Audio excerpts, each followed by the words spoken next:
Assalamu alaikum. This is Pratyusha Borwa welcoming you all to the English news from Btv-Chattogram. Let's begin with the headlines.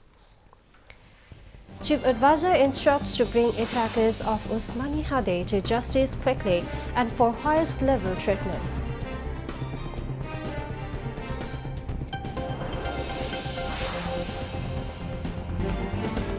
BNP chairperson Begum Khalida Zia treated with ventilation support, said medical board.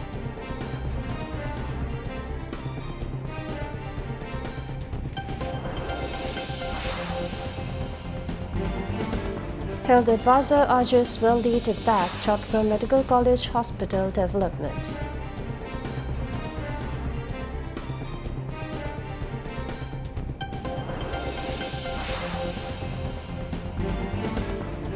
BNP will not enter upcoming election with emotion-driven religious rhetoric, said Salahuddin Ahmed.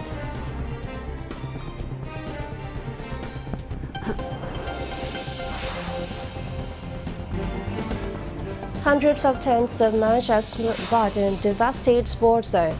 800,000 displaced Palestinians at immediate risk of flooding.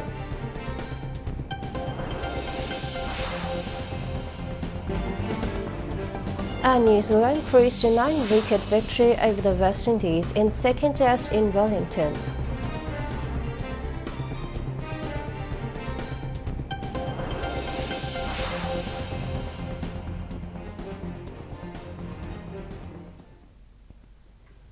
Viewers, those were the headlines, so moving on to the detail. Chief Advisor Professor Mahmood Yunus has expressed deep concern over the shooting and serious injury of Sheriff Usman Hadi, spokesperson of Inqilab Montro and probable independent candidate for Dhaka 8 constituency, by unidentified assailants in the capital's Bijaynagar area. Chief Advisor asked the authorities concerned to ensure the best possible medical treatment for Usman Hadi. Professor Yunus said in a statement this afternoon, such a violent attack in an election environment is completely unacceptable and a deeply regrettable incident for the country's peaceful political atmosphere. He directed the Ministry of Health to closely monitor the treatment process and provide necessary guidance. At the same time, the Chief Advisor gave strict instructions to the law enforcement agencies to conduct a swift and comprehensive investigation to identify and bring all those involved in the attack to justice. He called upon all political parties, activists, supporters and citizens to maintain peace and restraint so that the upcoming election can be held in a peaceful, participatory and safe environment. The Election Commission has published a revised list of the demarcated boundaries for all 300 parliamentary constituencies ahead of the 13th Jatiyo Shongshad election and the referendum. A Gazette notification in this regard signed by EC Secretariat Senior Secretary Akhtar Ahmed was published on Thursday night. The Gazette notification said the number of parliamentary constituency has been increased in Bagirhat district, while one seat reduced from Ghazipur district. The redemarcation was made strictly in line with the court directives and legal procedures to ensure a more logical and precise distribution of constituencies, the EC said. Meanwhile, the Election Commission has announced that no candidate will be allowed to contest in more than 3 constituencies in the upcoming 13th Jatiyo Shongshad election. A circular issued by the EC Secretariat said, if any individual files nomination papers from more than 3 constituencies simultaneously, all of his or her nomination papers shall be deemed invalid.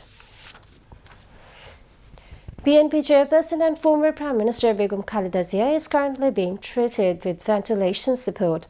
A press release of the medical board formed for her treatment said, due to an increase in Khalida Zia's breathing difficulties, a drop in blood oxygen levels and a rise in carbon dioxide, she was initially placed on a high-flow nasal cannula and BiPAP machine. However, as there was no improvement in her condition, she was put on elective ventilator support to allow her lungs and other organs to rest. Khalida Zia has long been suffering from various chronic complications, including liver, kidney, heart disease, diabetes, and arthritis. After experiencing increased breathing difficulty, cough, and fever while at home towards the end of last month, she was admitted to Evercare Hospital in Dhaka on November 23.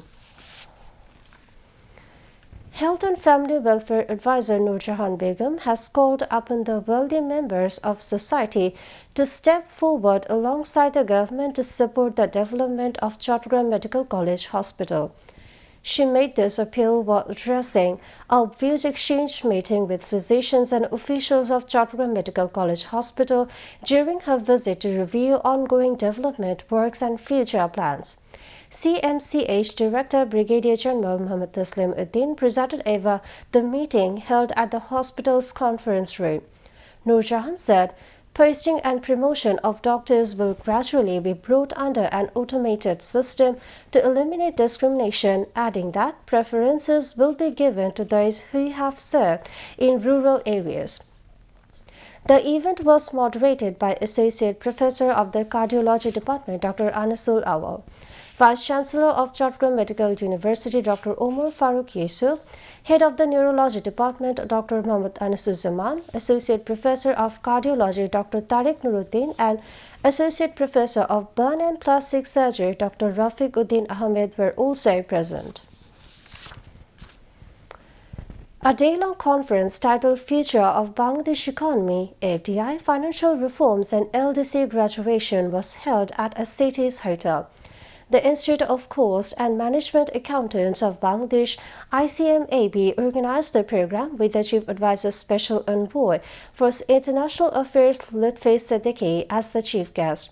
Lutfi Siddiqui said Bangladesh is standing at a crucial moment of global change. There is no alternative to digitization and all fails to keep pace with this change. Among others, National Board of Revenue Chairman Abdul Rahman Khan, Chattogram Port Authority Chairman Rear Admiral S.M. Manuruzzaman and other concerned spoke at the program.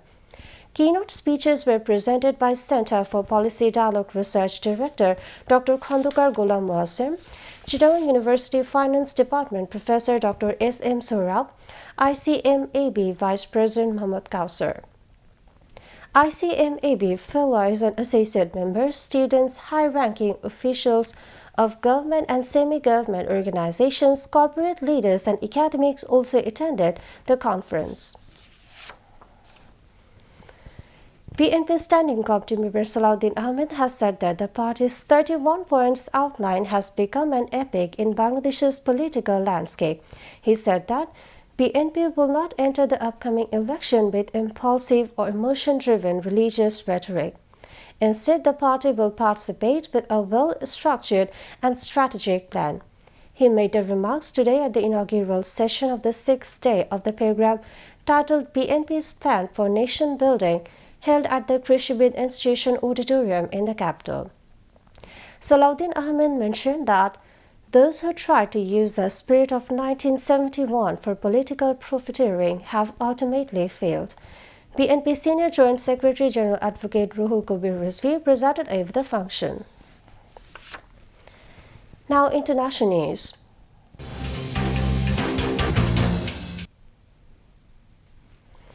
In the large displacement camps of Gaza, rows upon rows of makeshift tents, blanket debris, empty lots, and what remains of flattened neighborhoods. With storm Byron descending up in the enclave, a sense of terror has seized a population already exhausted from 2 years of Israel's genocidal war with its unrelenting bombardment, starvation, and chaos. For the 1.5 million Palestinians living under plastic sheets and tattered tarps, the storm means something more than just bad weather.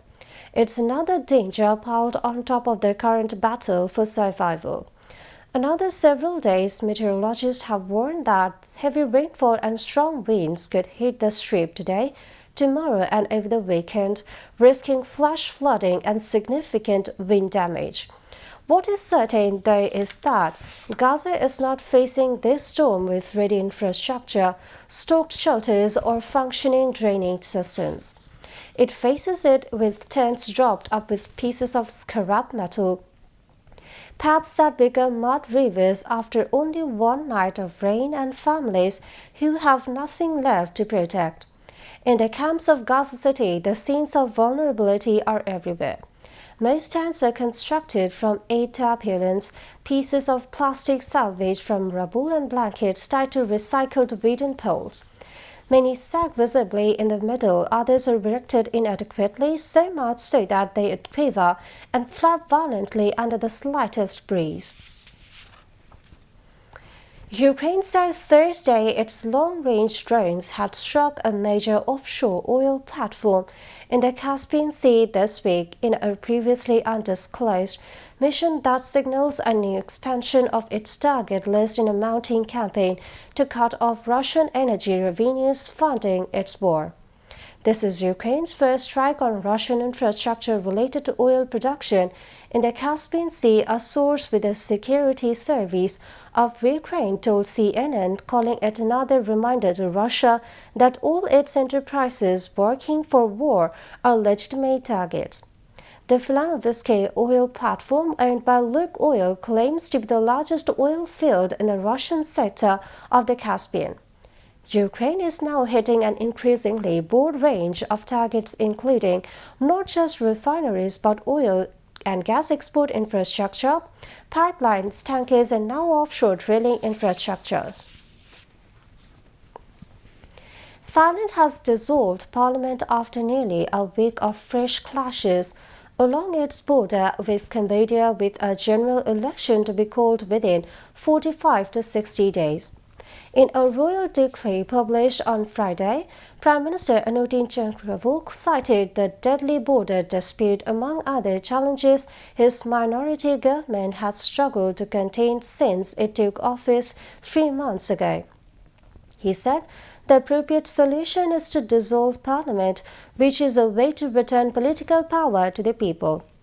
Anutin, a business tycoon, is Thailand's third prime minister since August 2023, when he took power in September. He said he would dissolve parliament by the end of January.